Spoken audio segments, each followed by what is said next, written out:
Nessa semana, então, estamos tratando da teoria geral da prova, um tópico fundamental para esta etapa-chave do processo, em que vamos as partes convencer o juiz das nossas razões para obter o sucesso no processo. Tá? Então, um convite, um reforço da importância de trabalharmos esses conteúdos. Então, seguindo na exposição dos tópicos, neste terceiro vídeo proposto aqui para a semana, né? A gente começa aqui com a classificação da prova. Nós tratamos, no vídeo anterior, finalizamos sobre o direito à prova, o direito constitucional, também com assento do Código de Processo Civil, mas que não é um direito absoluto, e agora classificamos a prova, que pode a prova ser classificada quanto ao objeto, quanto às fontes e quanto à preparação. Quanto ao objeto, a prova pode ser prova direta, é a prova que busca comprovar o fato principal, né? E a prova indireta, ou prova indiciária, é aquela que busca a prova de um fato secundário, né? Com a expectativa de que, provado o fato secundário, se consiga por construção, por ilação, por dedução, né? Por um exercício metodológico, a partir da prova dos fatos secundários, chegarmos à comprovação do fato principal. Então vamos pegar, por exemplo, um acidente de trânsito. A prova direta é aquela que prova, né, a afirmação das partes a respeito da responsabilidade da culpa do evento do trânsito como ele ocorreu. Então as testemunhas que assistiram, né, o choque dos carros e podem depor, explicar como se deu a batida, como se deu o evento, né? Nós estamos diante de uma prova direta. As imagens de câmeras do município que reproduzem o exato momento em que se deu a batida são provas diretas. Mas suponho que nesse caso não haja testemunhas nem as câmeras de vídeos.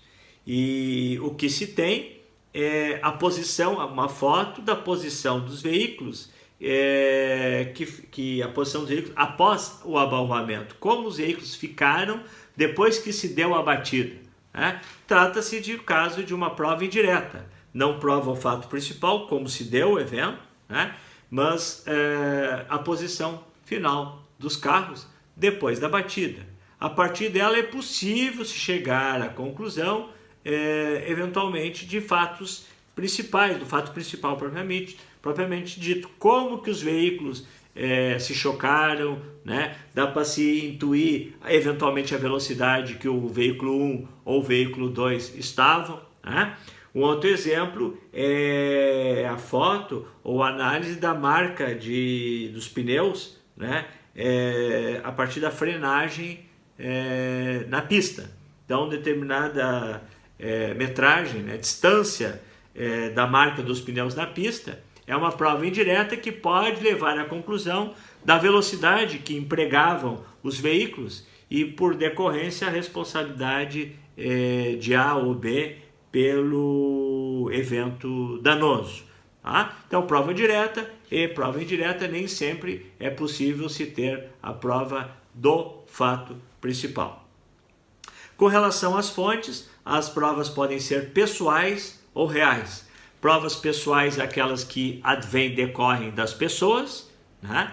Então são produzidas por pessoas, e aí nós temos o depoimento das partes, também denominado depoimento pessoal, e o depoimento das testemunhas. Então pessoas geram, né, conteúdo probatório, que são as provas pessoais. Ou reais, quando as provas advêm de objetos, de coisas, né? Não de pessoas. E aí nós temos a prova documental, é o exemplo principal, né?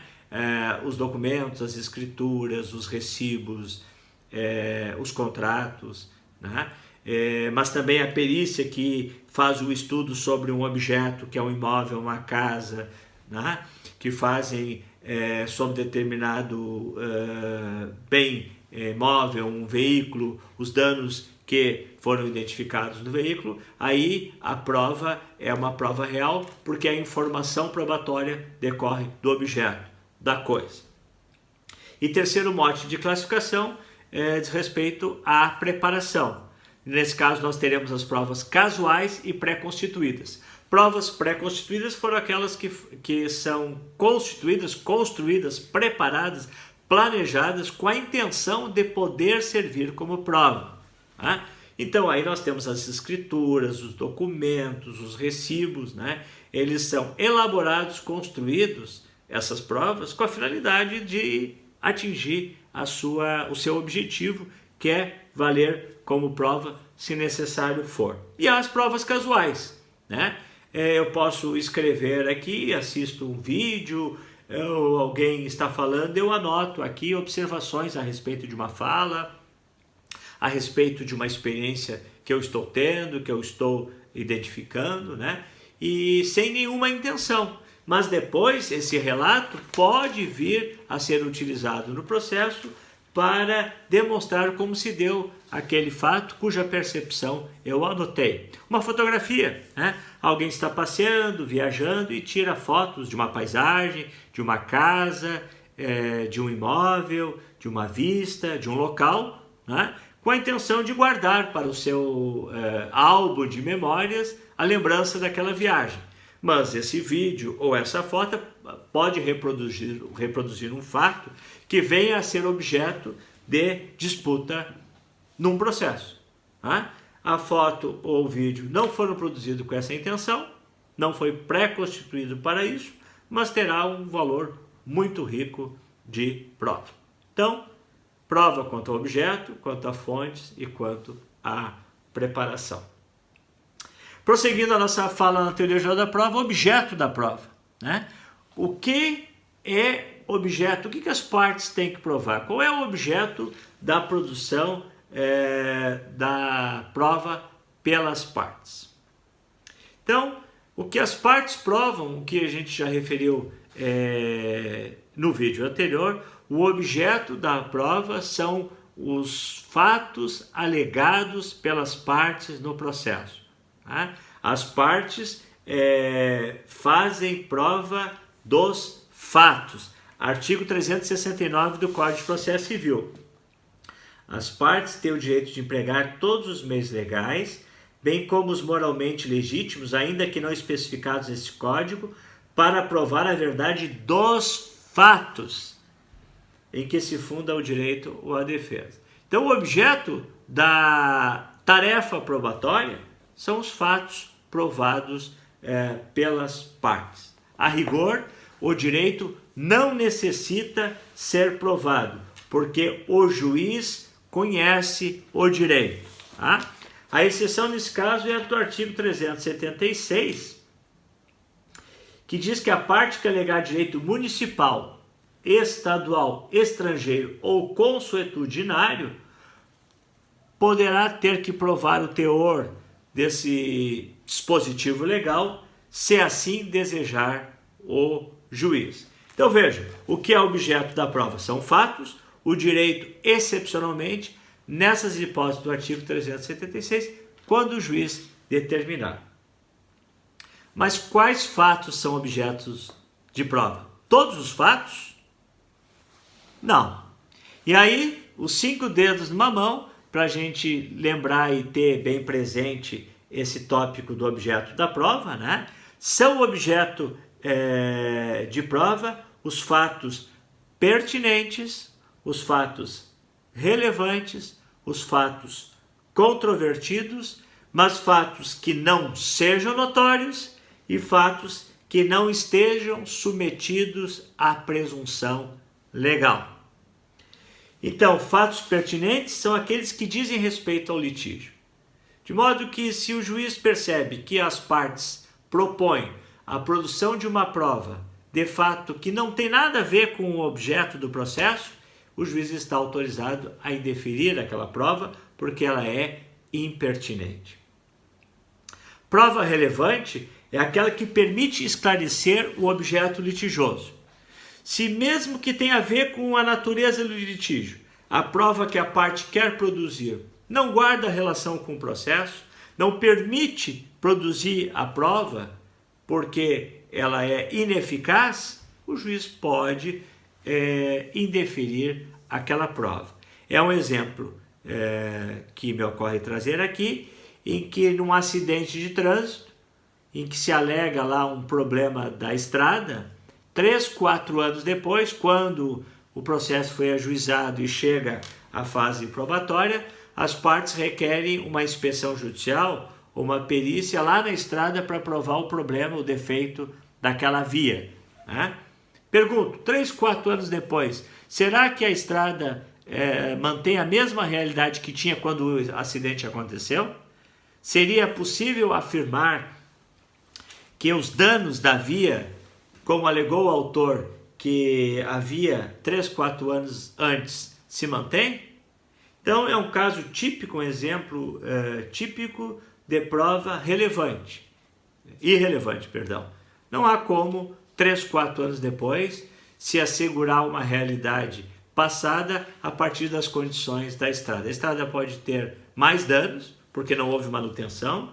Os problemas que tinha 3 anos atrás podem ter sido resolvidos, de forma que se frustraria, né, a produção da prova nesse momento para confirmar a alegação da parte de um defeito da via 3, 4 anos anteriores. E os fatos têm que ser controvertidos, né? Se não há controvérsia das partes a respeito dos fatos, não há discussão a respeito dos fatos, ambas as partes reconhecem que aquele fato aconteceu daquela forma, não há por que produzir prova a respeito deles. E que mais? Além dessas 3 situações, pertinência, relevância e controvérsia, né, o fato não pode ser notório. Porque se o fato é notório, não há necessidade de provar. Tá? Então, fato notório são aqueles que fazem parte da cultura própria de determinado círculo social, numa determinada região e num determinado tempo. Problema da violência, feriado de Natal, tráfico de droga nas grandes cidades, o grande público que acorre aos jogos de futebol, né? Então, se o contexto do processo implica algum desses fatos, não há necessidade de fazer prova. São fatos notórios a teor do artigo 374, inciso 1º. E o outro tema, os fatos não podem estar submetidos à presunção legal. Se há presunção legal a respeito daquele fato, não há necessidade de que ele venha a ser provado, nos termos do artigo 374, inciso 4º. Tá? Então, vamos tomar um exemplo de hipótese de presunção legal. Presunção de filiação, né? Os filhos havidos na constância do casamento presume-se filhos dos pais casados, a teor do artigo 1597, inciso 1º. Né? A presunção de inocência do réu. A presunção de veracidade dos fatos alegados pelo autor quando o réu não contesta a ação. Já vimos isso no momento da revelia. Então, quando há presunção legal que favorece as partes, não há por que desperdiçarmos tempo, energia e dinheiro para provar esses fatos. Então, finalizamos aqui o objeto da prova, dizendo que o que as partes têm que provar são fatos, né? Mas fatos pertinentes, relevantes, controvertidos, desde que não sejam notórios e nem estejam submetidos à presunção legal. No próximo vídeo, vamos estudar os meios de prova.